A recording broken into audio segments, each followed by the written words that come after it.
long as you creatively edit your swears. So with that said, let's flirk and go. So we'll start with an introduction for everybody, just your name, who you are, and I figure a nice intro question is your favorite variant Wolverine that we saw in the movie. Oh. So I'm Alli Martin, I'm the moderator of this panel. I am an author and editor. I am a frequent panelist on the 42 Cast, so if you like the Dragon Con format but would like to hear it year-round, 42 Cast is your podcast that you should go listen to. If you want to find me afterwards on the internet, you can find me as self-finding on most social media platforms. And my favorite Wolverine variant was actually the crucified Wolverine from Uncanny X-Men 251 because I love that comic section where it's the Outback era X-Men. So having that little Easter egg for that made me very happy. Hey guys, my name is Michael Collins. I am a theory prognosticator and dad joke enthusiast for the Fandom Hybrid podcast. You can find us wherever you can find your major podcasts. We're also on YouTube. This is my second year doing panels at Dragon Con, and it gets more fun every single. I'm sorry, that's a Beetlejuice reference. My favorite Wolverine variant, the life-size one. The one that was actually 5'2". Did anyone else notice behind him, the woman sitting behind him kind of looked like Rogue? I did not. I actually had to look at it again. It looked like Anna Paquin a little bit. I was like, I freeze framed it, I increased it, I squinted. I actually I had to get a better prescription for my glasses. I squinted so hard, but I swear it's her.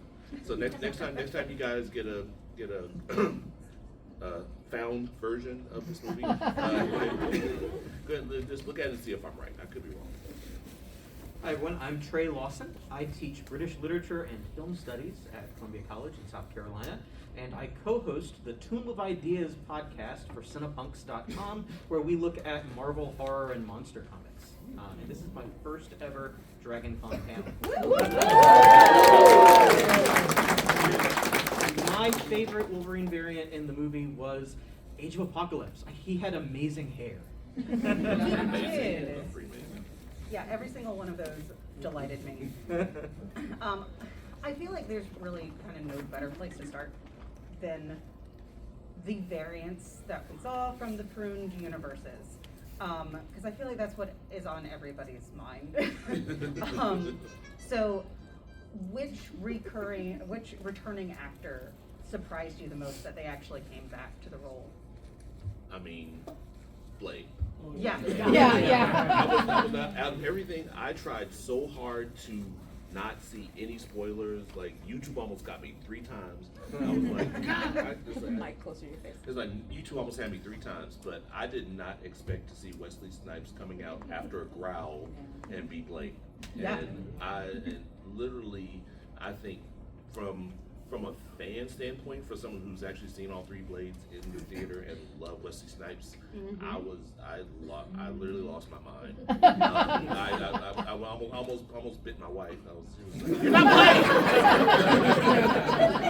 Blade!" But yeah, I mean. But yeah, that was amazing, and I loved the interviews afterwards where you said, no, I hate that guy. He's like, no, I'm just kidding. We've been playing you guys for like 25 years. We actually really like each other. But yeah, that was amazing. That's one of the best moments in Marvel, in like comic book cinematic history for me. You know, for spoilers, I got spoiled for Channing Tatum the day before I was gonna watch it. No. No. That's the worst. Yeah, I was really upset. But then Snipes being in it, like that was like, oh my god. That was mind blowing. Wesley Snipes was the one that surprised me the most, but the one that made me happiest, because I am a Ben Affleck Daredevil apologist. I love seeing Elektra come back. From the moment when we saw the first, like, this was gonna be the pruned universe, I was pulling for Johnny Storm. Mm-hmm. Right. And I was like, I don't care what else happens. I want Johnny Storm in this because it's just so funny, and they did it. The way better they did than it I was expected. Oh, yes. And the fake out with, he's gonna say the thing, he's gonna say the thing. That was perfect. I was the one sitting there going, he said the thing! The one that I wanted! So what did you guys think of the reprisal of the role? Like, do you think that they're coming back to this, and then like how they were used in the movie? As far as Wolverine, or as For each of those cast members, yeah. I love how snarky Blade was. He was just like, retarded. I never liked you. He's like, and then when he said, "There's only one Blade. There's only ever going to be one Blade," I was like, wow, that is like so meta and possibly true. Yeah. But yeah, I love the way he acted. I mean, I wish they would have given him his original katana. That's the only complaint I had about it. Like that little small knife really didn't do anything for him. I was just like, why? You could have at least given him a longer sword. But I mean, he still looked, for as old as he is, he looked good. I'm sorry, he whipped tail. I really appreciated the way that it felt like giving all of those characters closure, right? Yes. It's sort of like, I'm a Trekkie, so third season of Star Trek Picard, right? It was sort of the love letter to the Next Generation cast. Yeah. This was the love letter to the Fox era of Marvel movies. Yes. And all of those characters that didn't really get an ending got something. And that was really nice. Yeah. Or even characters who didn't get a beginning, like Oh. Gambit. I was gonna say, and then we have He's still hoping, I hear. Yeah. I would love to see him. I was skeptical at first. I was like, well, okay, so they're just not going to let us know anything that he says. Gambit, I was like, I thought I was watching The Waterboy for a second, but I've got to give it to him.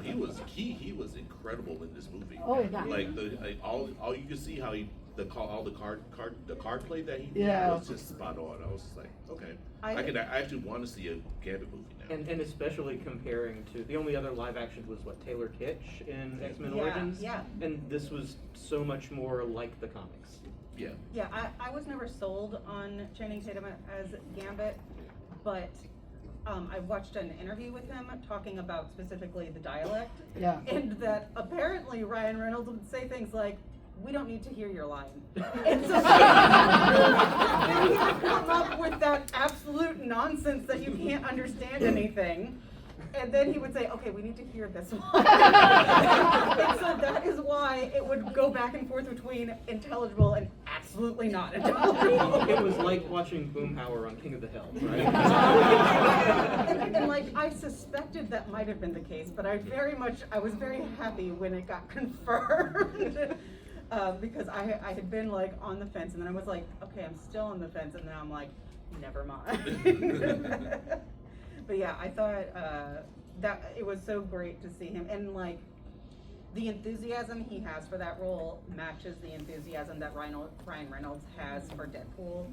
And like I feel like Channing Tatum was over there like taking notes, like, okay, get test footage, leak online. Like, so if we see it happen, I think it started because they put out the clip from the end of the movie that's like on a screen in the background that shows that he survived. Yeah. Yeah. So yeah, I think Channing Tatum's project has started. I feel like that's probably a good branch into like, we know like this was very much the love letter to the Fox universe that's ending, but like what's going to eventually happen with them? You know, we don't really, like we know Secret Wars is coming, and we know that is between the multiverses, and so like do we think that any of those characters are going to wind up being 616 characters? Well, I mean, they actually brought X-23 with Wolverine, so there has to be something for her to do. So I'm thinking, like you said, Secret Wars is probably going to have something with them, and the leaked portal footage that they're showing of Gambit shows that he could be in it too. I mean, I wouldn't mind seeing them, but I mean, even in the post-credit scene from the Marvels, they brought Kelsey Grammer's Beast in, so they are setting the ground for the X-Men being in this universe. And it's established that Patrick Stewart is Xavier in at least 2 different realities. We can't go back here. Sorry. So yeah, it seems like they might eventually wind up, if not in 616, maybe Yeah. at least in Secret Wars when the Fox universe fully clashes. Definitely in one universe or the other, we're going to see them again. Right. And I am looking forward to seeing X-23 because I thought she was very underutilized as far as her character, and I think she did a really good job in Logan, and I was really looking forward to them expanding that universe because she had other survivors with them. So I was really looking forward to seeing how they were going to expand that. But now that they actually have like a visual of her being in this universe, we could probably have a chance to see that.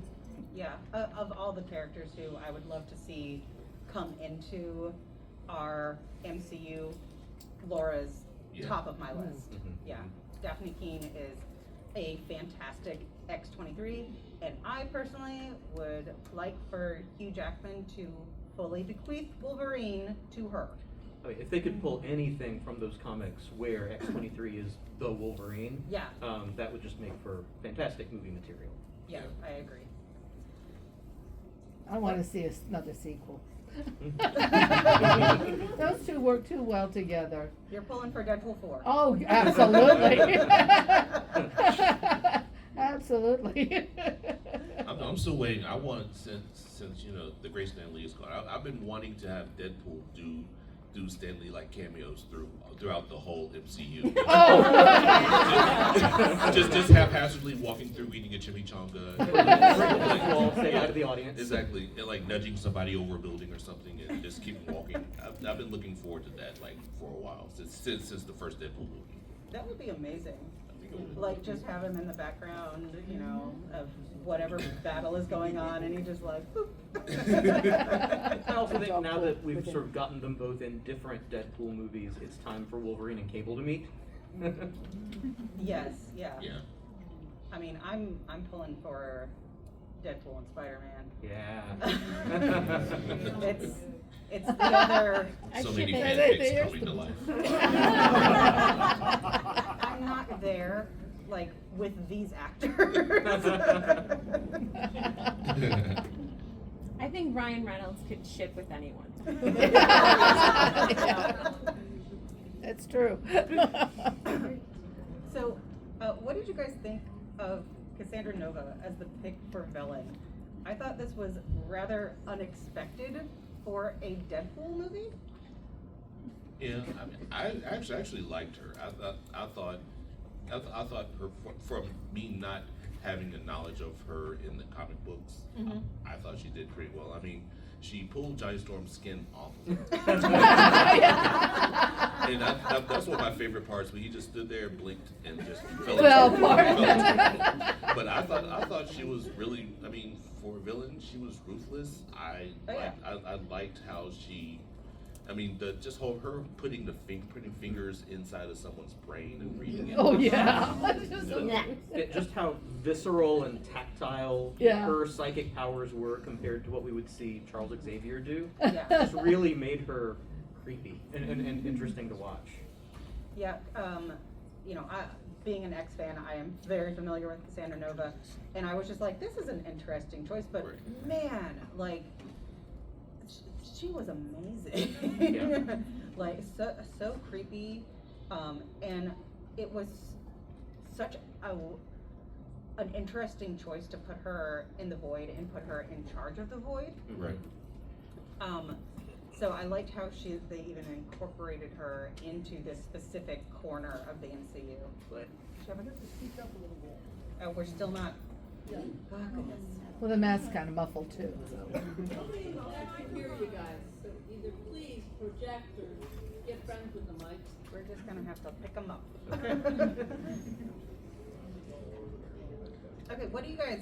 You can also take it off of the thing. What are you guys feeling about Deadpool and Wolverine? What questions do you guys have? Well, this isn't a question so much as it just, so there was a mention of Deadpool should take over the Stan Lee cameos. I've seen some people saying he should be dressed as Stan Lee when he does it. Over top Brilliant. of the Deadpool costume. No, absolutely. Please repeat the question for the folks in the back. Oh, yes, I will So he was talking about the Stan Lee cameos, the idea of dressing Deadpool as Stan Lee There for you those go. cameos. Like with a mustache on the mask. Yes. Mustache, wig, jacket, Yeah. the whole 9 yards. Is it any better for y'all back there? Go ahead. Talk. She's testing the audio. Levels are better. It's very distracting. Did anybody else have any comments that they want to talk? Yeah. So, I have a question. So the Wolverine in Deadpool and Wolverine, is that just the only Wolverine, or is it gonna expand into other Wolverines? Since in the movie it definitely showed like all. Yeah, we definitely saw that there were a lot of different Wolverines that could have been chosen. And of course, Deadpool chose the worst Wolverine, which seems pretty par for the course. So what do you guys think? Yeah, I wouldn't mind seeing Cavalrine again. Yeah. He was a badass. I mean, he didn't even do anything, and I was just like, okay, I'm with this. Yeah, I just love the opening when he was looking for Wolverine, and he finds Logan's grave. He says, "Oh, he's not dead. He lives forever." Opens it up, and he's dead, and he still uses Wolverine. They still managed to have a team up. Yes.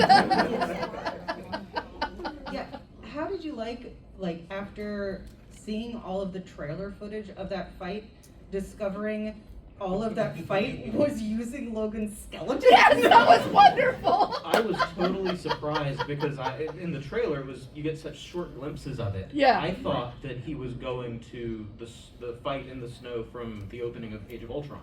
That was what I thought initially as well. It looked like that same setting, Yeah. so it was a sort of a swerve. Yeah, I mean, that and him dancing to Bye Bye Bye. Yep. Yeah. Other than all the other cameos, that was probably the most surprising and pleasantly funny things that he did, even though it wasn't him. And I'm hoping that when the DVD comes out, there is a Bye Bye Bye cut where you get the whole music video reenactment. Yeah. Well, and honestly, one of my favorite things about this movie is just how much 90s love there is. As I graduated in 97, so that's my wheelhouse.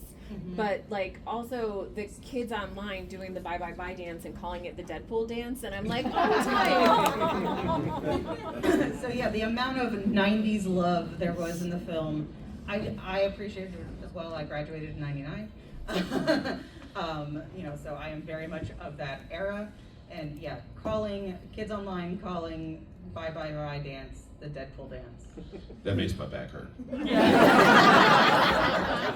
Now I want a dance-off between Deadpools and Peacemakers. Oh yeah.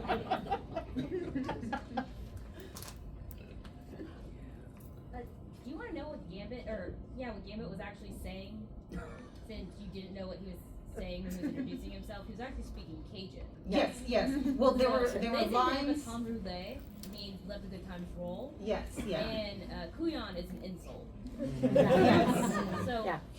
they were actually real words, just in a heavy accent. Oh, yeah. What it I was- will say, yeah. it's the best Cajun accent I've heard in a movie in 40 years. Yeah. That's To be clear, Channing Tatum was not saying literal nonsense. It was just Cajun that was also not necessarily meant for the wide audience. Yeah. But yes, I agree. The fact that he was really pulling from his roots on that Yeah. was amazing. Sorry. So I was curious what you guys thought about the meta commentary of Deadpool being Marvel's financial savior. Marvel Jesus specifically. you have to pull the mic really close to you. They're lucky that he was right. Because that would have not landed well had the movie flopped. I'm not surprised that it hasn't gotten a lot of controversy because it's him, and most people who would get offended probably don't watch Deadpool. Other than a few people I've seen that came into the movie and left. I saw someone post online that they went into the movie and left 5 minutes after because they couldn't believe what he said. I'm like, What? first Went to a time. Deadpool. It was a sequel, right? Right. There have been 2 other ones.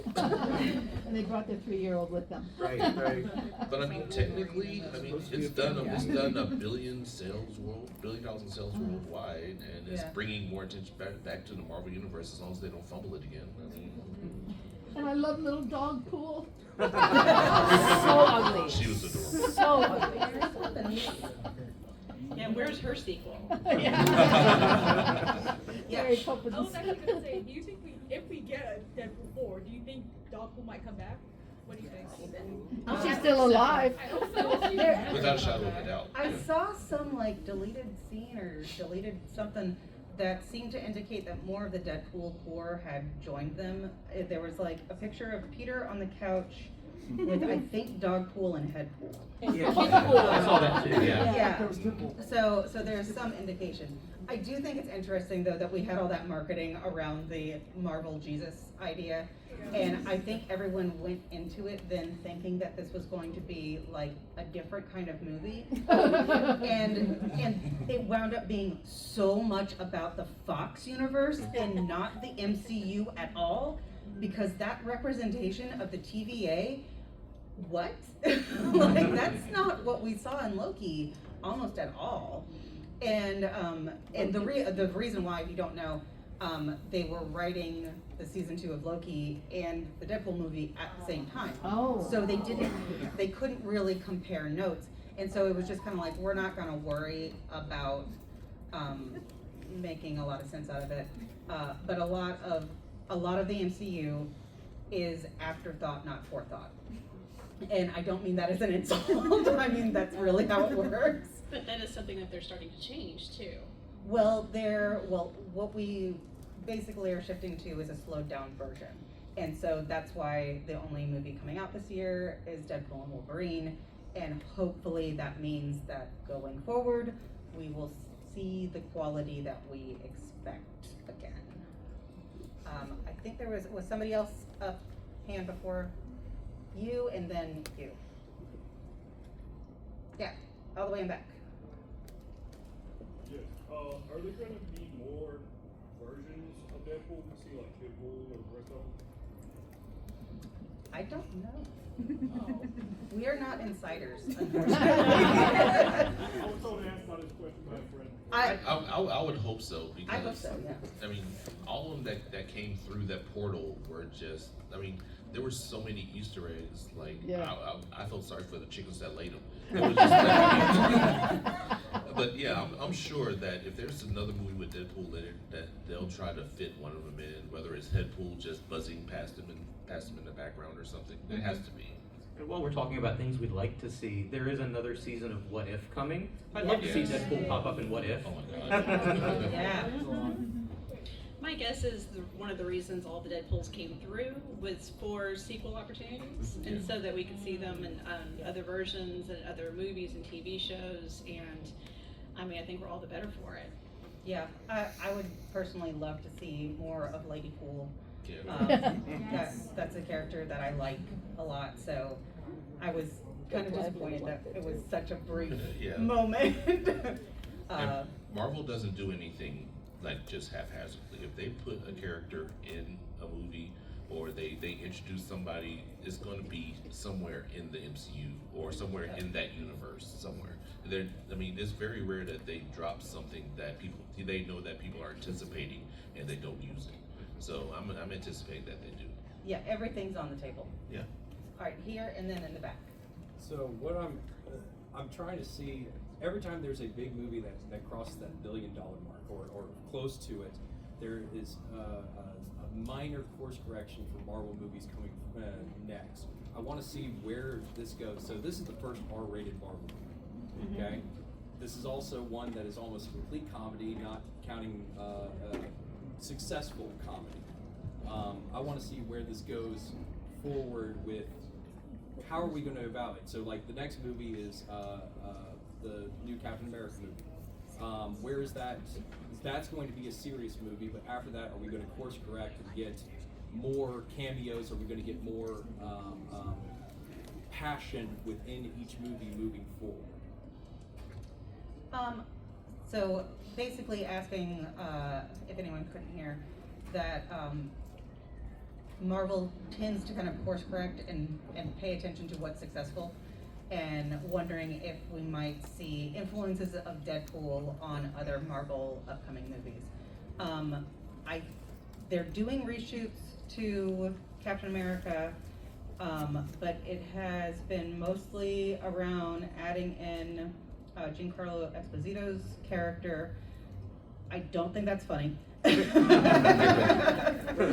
don't think that's meant to be funny. So I kind of don't think that there's going to be a lot of influence on Captain America. Deadpool is such a special case, right? Yeah. Like, he can get away with things that like an Iron Man or a War Machine or some of the sort of core Marvel characters, they don't hit that same tone. And it would be weird if they did, maybe. So there might be a push toward adding more humor, but I don't think it would be the same type of humor.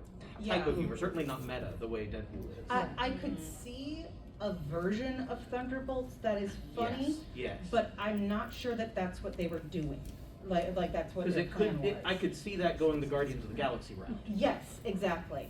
But I don't think it would go as far as Deadpool. I think one of the strengths of the MCU is they've had such different directions with different directors, and letting different characters be who they are.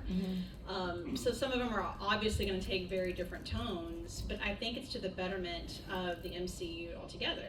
Yes. Some movies are going to be funny just because of the characters. Some of them are very serious just because of the characters. Sometimes we're saving the world, sometimes we're saving the galaxy, sometimes we have a friendly neighborhood Spider-Man. And I think there's room for all of that, which is what I think keeps it fresh for all of us. Yeah, but you are absolutely correct that they learn from their successes. Way in the back and then up in front. You. It was basically what he was saying. Oh, okay. Deadpool basically is very singular how they do things. However, they say different types of characters. Like Deadpool, and RJ had this consistency. I like how they just create and they're gonna pull that all together. But I don't know how that will all work out. It was kind of tricky. Okay, so basically just kind of the same thing that Trey was saying. And then, let's do you and then you since Do you think? Yeah, no. Do you think there's gonna be a sequel with Peter in it? Oh, has to.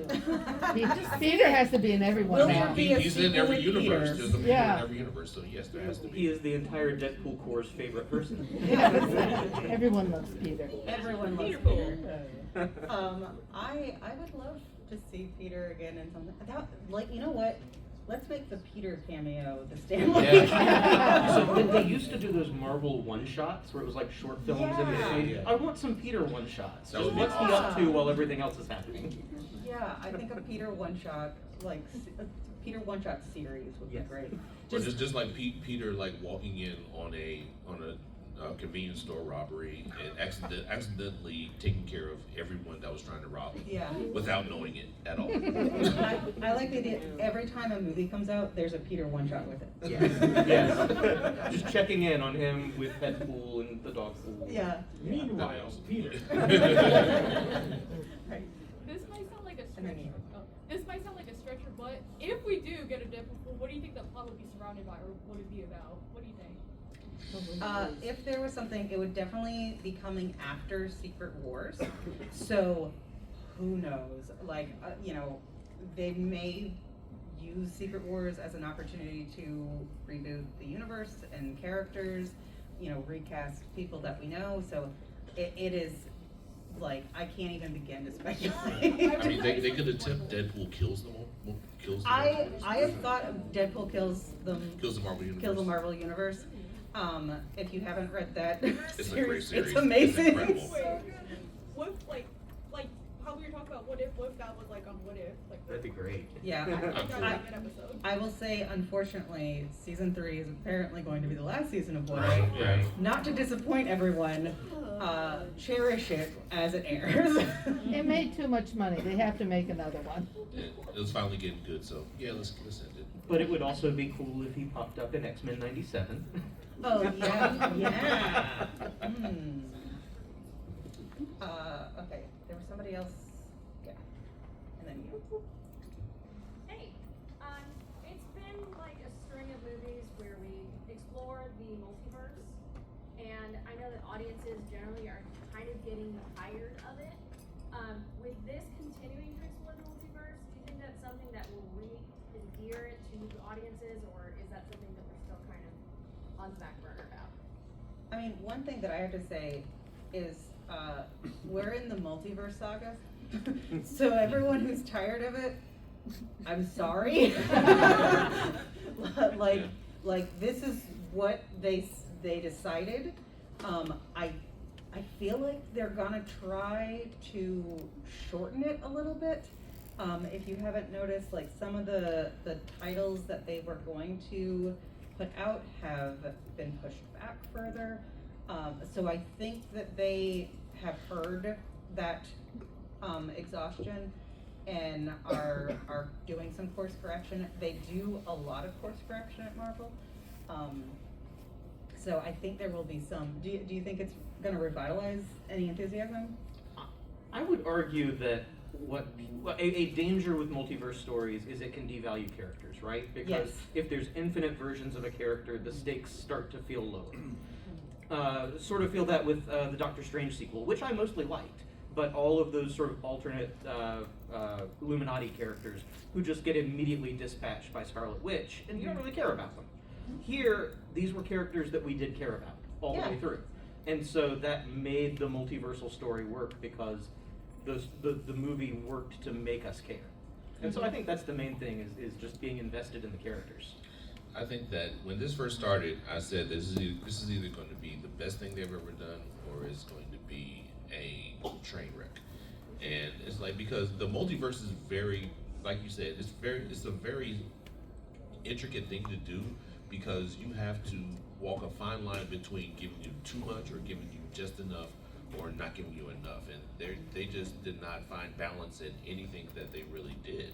I mean, it's like, just like you said with, they finally give us John Krasinski as Reed Richards and take him away just like that. Yeah. Yeah. And it's like, so I'm like, what are we doing here? It's like, so it really just depends like on how they do it. If they handle it well, then it's cool. But if they like do things that make you scratch your head, you're kind of going to lose interest.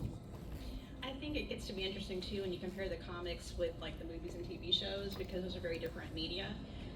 So you can do storytelling a little bit differently because, like, I think about the recent announcement of Dr. Doom and how that's Robert Downey Jr. Well, we've got 10 years of him as Tony Stark. We kind of get attached to him as an actor, but then it becomes like, well, I'm excited about that kind of, but I mean, we've seen Robert Downey Jr. is great. I love him to pieces as an actor. I love Tony Stark.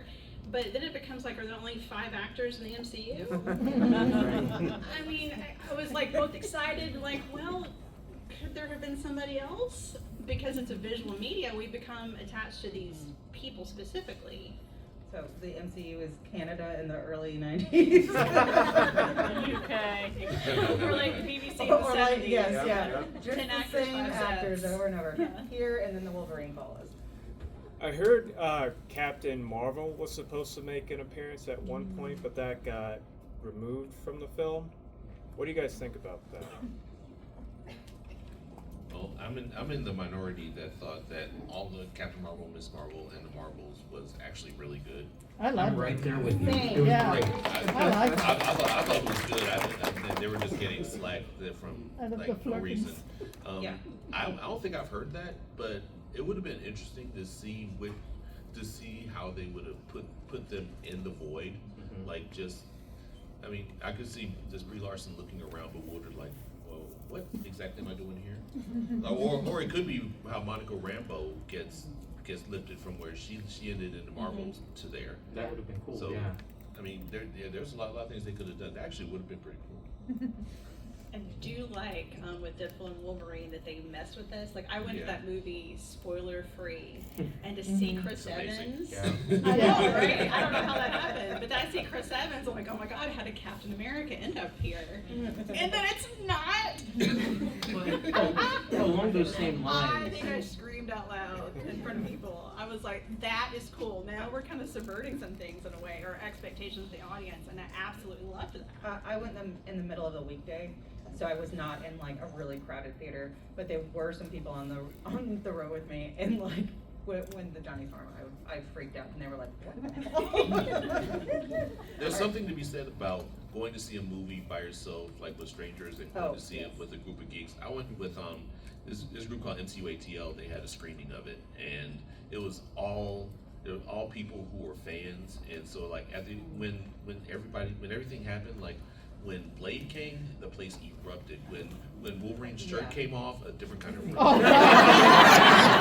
But you were the first one. But yeah, it's a different thing when you go with people who are actually fans that you can feed off of, and actually not be afraid to react that way. But you were the first one in the audience each time. Similar to the Captain Marvel thing, I read somewhere that originally the scene with Jon Favreau was scripted to be more of the actual Avengers team. Yes, I heard that too. And part of the reason it didn't happen was what they didn't know. Robert Downey Jr. was already negotiating to come back as Doom, and so they didn't want to put him in as Tony Stark. Yeah. But I actually think it works better that Deadpool can't even get into the room with the Avengers. You know what's also funny in that scene is, so you all noticed that there's the picture that's Tony and Peter, and that you can't see Peter's face. Yep. Yeah. Because of the Doctor Strange spell. Yep. And I was like, because he's been erased from. yeah, I was like, that's a really nice detail. Like you can't even, you just don't even notice it. Actually, to add to that, that's actually not why. Because they would have had to pay Sony. Yes, for that's right. on face. That's fair. But the in-universe. Like, listen, okay, sometimes I go the fictional route. It can work on multiple levels. It can work on multiple levels. Okay, actually, you had your hand up earlier, and then Wolverine, claws in the back, and then back there. Well, I just think as a panel discussion, we can't skip over the whole Honda Odyssey scene because. Oh, that was hysterical. Honda had to be loving that. I assume they were paid very well. Well, Honda probably paid to be in it. They're very safe vehicles, apparently. Quite durable, I must say. Exactly. I mean, taking all that and still being able to drive into battle. Right. It's very impressive. Okay, there was someone with Wolverine claws up in the air. Yeah. I thought the concept of each universe having an anchor being was interesting, but I kind of felt like it was a bit unexplained. Like how, A bit. like how does a universe exist like before the anchor being? Or after they die, because everybody dies. I mean, Wolverine.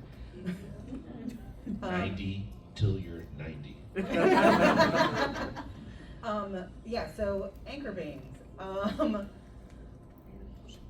gonna walk back just a second and say that I feel like sometimes they make a decision in the MCU that is not necessarily the greatest decision they could have made. I feel like anchor beings is probably one of them. Dreams being a vision into the multiverse, I think, is another one. All dreams being a vision into the multiverse. I think it causes a few problems in like the logic, that you are looking for the explanation because it's not really easy to understand. Perhaps there is a baton torch and the anchor being gets to change, although I'm beginning to think that RDJ is the anchor being of the MCU. So, what do you guys think about anchor beings? According to the internet, Harambe was our anchor being. And I think that is 100% correct. Well, it's interesting how they did that and kind of linked it with the first Doctor Strange What If and having like set points in time that can't be changed. Yes. So it's like there's some things that you just can't do anything about. But I agree. I mean, sometimes it's just like they just want to keep the character in there. So like, they're an anchor being. They can't do anything. You're just gonna have to deal with it. So it's like, great. So just move on. I just like to think that Mr. Paradox is a heretic of the TVA, and he made all of that up. You know what? I'm gonna jump on that because he is a heretic of the TVA. You are 100% right. I like that idea. Here and then in the back. Are you on the same topic of anchor beings? No. Oh, you're going to a different one. Let me get back here and then come to you. My question was, do you think that Deadpool will usher in mutants, as in start being in mutant films when they come out? Or do you think that he just introduced them now, and now they're going to push away and just do mutants and leave Deadpool out? So the question is about will Deadpool usher in mutants, basically. And I will tell you, I was expecting that from this film, which is why I pitched the panel, Mutant Cinematic Universe. So my expectations were not met, and I had to change my plan for the panel. So if you're looking forward to that, yeah, they did not do what I thought they would do. Yeah. I think that by Secret Wars we have mutants I think present so. in some way. Whether Deadpool is a part of that, I genuinely don't know. Yeah. But I think that mutants are going to be here within the next few movies. They already have teased us with Ms. Marvel being called a mutant. They played the riff from the X-Men '90s series in the show. Yeah. So they're easing us into it. Yeah, I mean they keep dropping hints, even from WandaVision, like dropping in Evan Peters as Quicksilver, but immediately dispelling it as not being Quicksilver. But it's like they were telling you that we have the rights, we're gonna do it, we're just taking our time with it. So it's an inevitable. Maybe that's kind of it's an inevitability. It's going to happen sooner or later. I mean they're ramping up putting mutants into the MCU, so. Sooner or later, I agree with Secret Wars. I think that's probably going to be one of the main linchpins that brings them in. It may be the one where the universes collide and then, hello, mutants. I think there's too much money not to do it. Oh, You know, the X-Men movie has been so successful that to not do it, I'm sure right now they're just trying to figure out how, even though they've acquired Fox, there's legalities and mumbo jumbo legal stuff. So I think as soon as they figure that out, absolutely.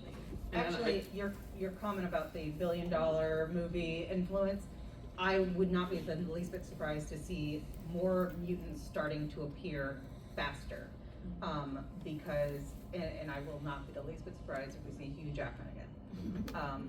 Just because I think that might be the course correction that happens, is that we get more mutants. Going back to what we said earlier, the sort of slowing down and being more deliberate with the release schedule, Yes. it does seem like they want to get it right. Yes. If they're gonna do mutants, they want to get it right. Yeah. Okay, here. I don't know if you discussed this already about the sling ring issue at the end. Because, you know, the whole point of Doctor Strange Multiverse of Madness was you cannot use the sling ring to go into an alternate timeline or universe. And that's exactly what the standard does at the end of the movie. And you know, it's like they're changing the rules as we go along. I mean, unless you consider the void as some sort of exception, but even if it was, if anyone go to the void with the sling ring and from there jump into any other universe, that's a hell of a loophole. So I don't know how you explain that. And Sling Ring also had Infinity Stones on it. So it was It modified. did, yeah, it was a modified sling ring. Even though Infinity Stones apparently don't work, well, they don't work if you take them to the TVA.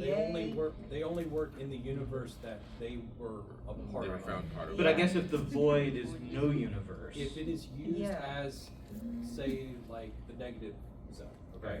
If it's used like that, that is one void for every universe. So, like, where Annihilation happened, the Annihilus came from one universe. You can go there from the Ultimate Universe or, like, any other universe, but that is the only negative zone. So what you're, hold on. So if the void is supposed to be sort of like that. It's like a hub for It the is a other hub multiverse. for every universe. So that is why we don't see any Lokis in Do what? That's why we don't see any Lokis in the void of Deadpool. No, they were on the other side. Well, he's saying that the void is like for each universe. That can be an example. I mean, I've read 60 years of comics. I know. Listen, all of this is made up. From what I can tell, it is a garbage disposal. Unlike the negative universe, where it's its own. I mean, Annihilus has the cosmic control rod. That is the power of Galactus in the negative zone. Right. Okay. So in this is just every single universe's trash compactor that they throw in. The rules may or may not apply in this universe. Yeah, the rules may not apply. Yeah, I kind of thought it could be the rules may not apply. From the reality perspective, they didn't care. That's the bottom line. Ryan Reynolds was not really trying to follow every single rule of the MCU. And even though Kevin Feige does script approvals and things like that, there were certain things that I think he was just gonna let slide for Deadpool because it's in the MCU, but it's still not in the 616 MCU, which I hate. I still have to call it 616. Okay. I think there was somebody here and then you. So, adding on to the sling ring issue, what I want to know, I never understood, was in the opening sequence for, in the beginning of Deadpool and Wolverine,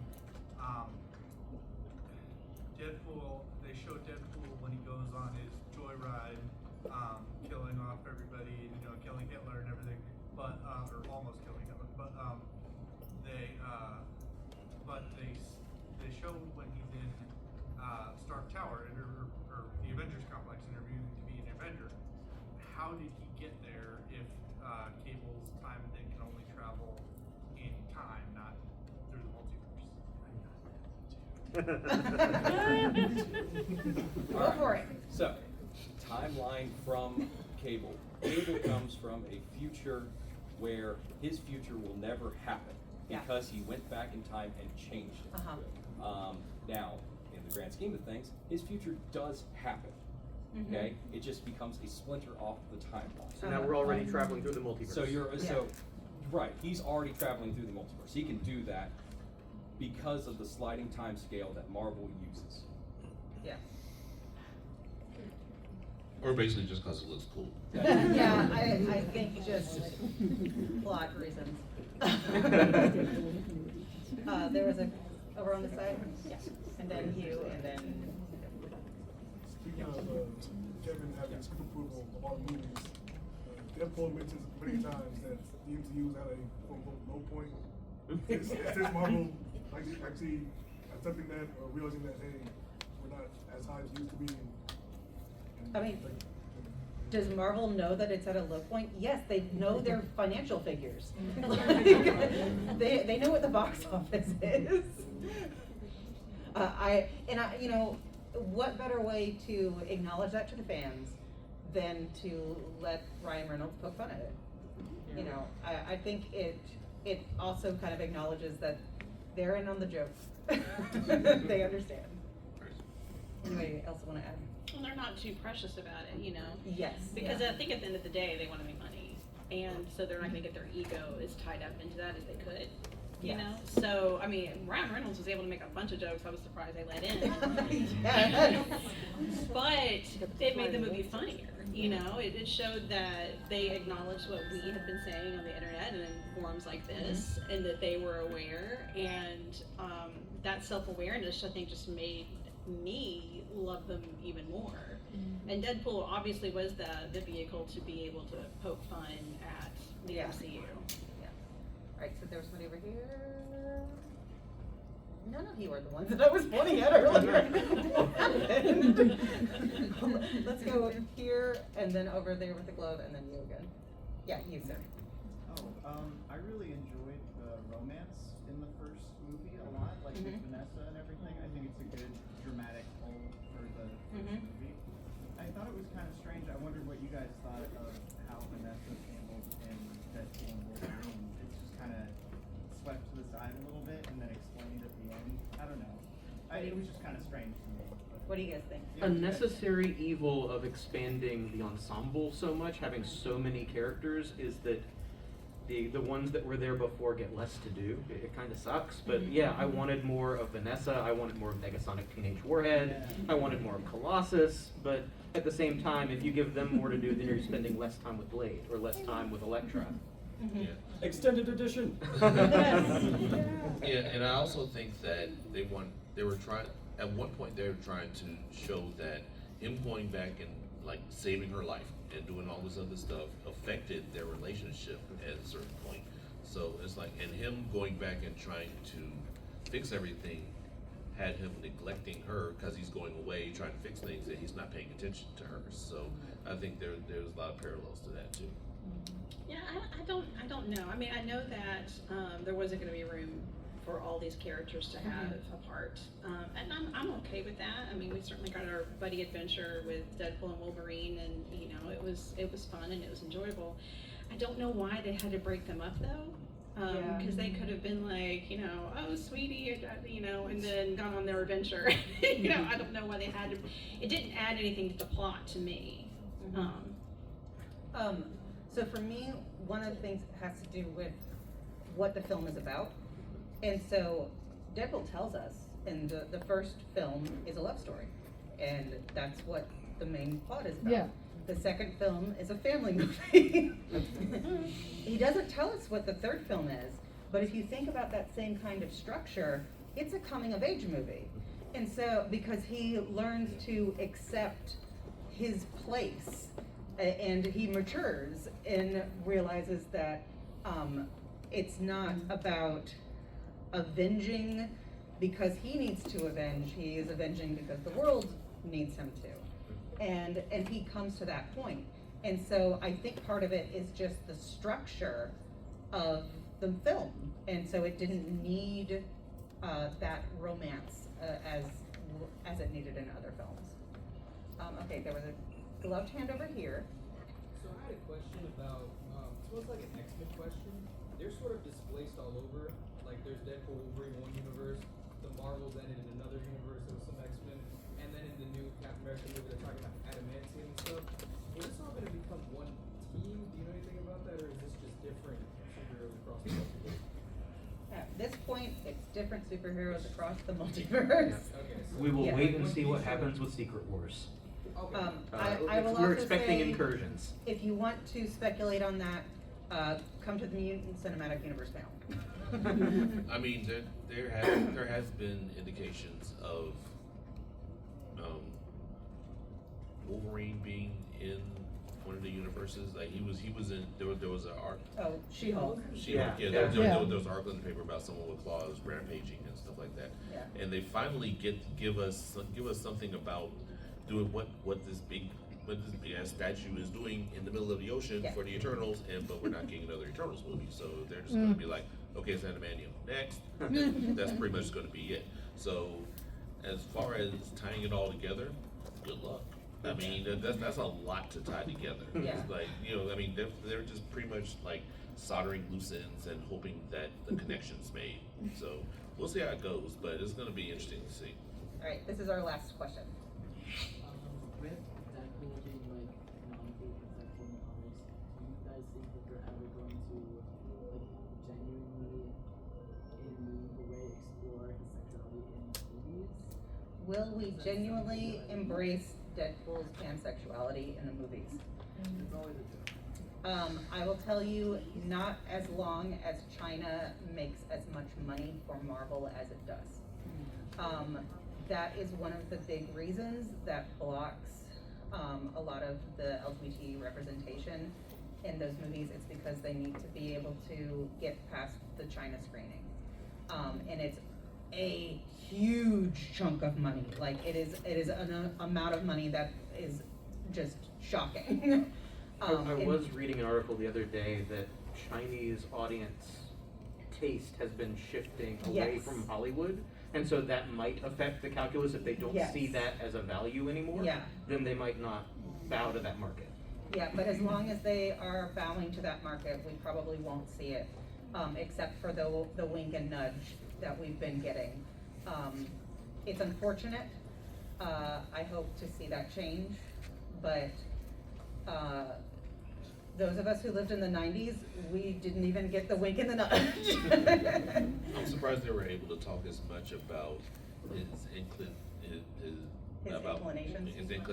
Yeah. when the TVA picked him up. Like that whole conversation, I was like, he's talking a lot about this. Yeah. And, For now, we'll just pretend that that was a fight in the Honda Odyssey.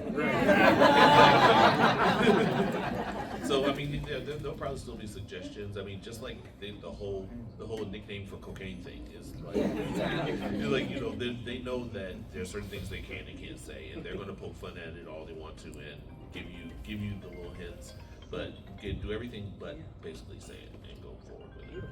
Well, we're gonna need to wrap up. Just a reminder, Mutant Cinematic Universe, there's another Deadpool panel on Monday at 2:30. There's a Wolverine panel tomorrow. And Deadpool is the final panel of the whole convention. So line up in the line again. Thank you so much, everyone, for coming. Thank you very much. Thank you for everything.